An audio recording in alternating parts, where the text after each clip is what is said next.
जय हिंद मेरे प्यारे बच्चों। तो आज के इस वीडियो में आप लोगों को एक ऐसा सवाल बताने वाला हूं कि पूरे कंपटीशन में यह सवाल छाया हुआ है।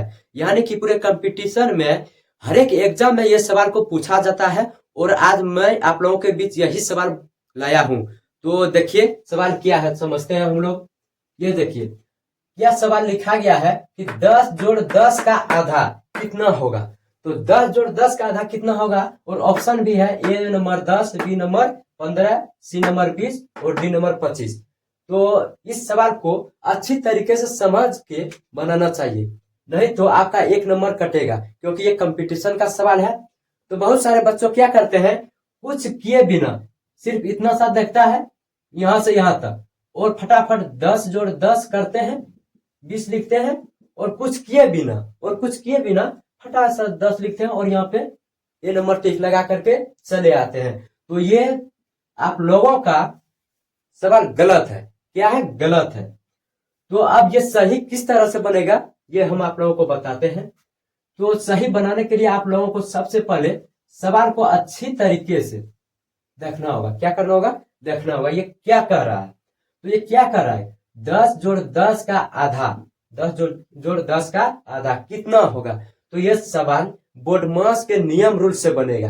किसके आधार पे बनेगा मेरे प्यारे बच्चों? बोडमास के नियम रूल पे बनेगा। ठीक है। तो बोडमास का नियम रूल क्या है? बोडमास का नियम रूल क्या है आप लोग बताइए जरा।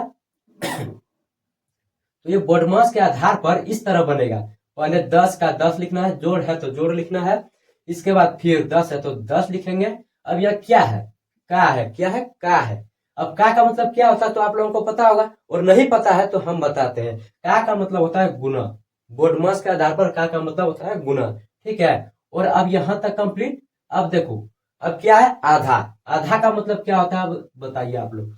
आधा का मतलब होता है 1/2, क्योंकि हम किसी भी चीज को अगर 2 भाग में बांटना चाहेंगे तो उसमें 2 से हमको भाग देना पड़ेगा, नहीं तो 2 भाग में कभी नहीं बांट पाएंगे। ठीक है। इसलिए हमको 2 से भाग देना पड़ेगा। इसलिए हम 1/2। आधा का मतलब क्या किया? आधा हमको करना है किसी भी चीज को, तो उसमें 2 से भाग देंगे, 1/2 कर दिए, 2 से भाग दे दिए।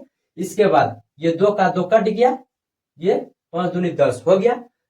अब देखो, अब 10 प्लस 5 गुना 1 5। अब कितना आंसर आएगा इसका? 10 और 5 15। ये क्या आ गया आंसर। अब देखो कहाँ है 15? Option number B. बी क्या होगा? सही आंसर हो जाएगा।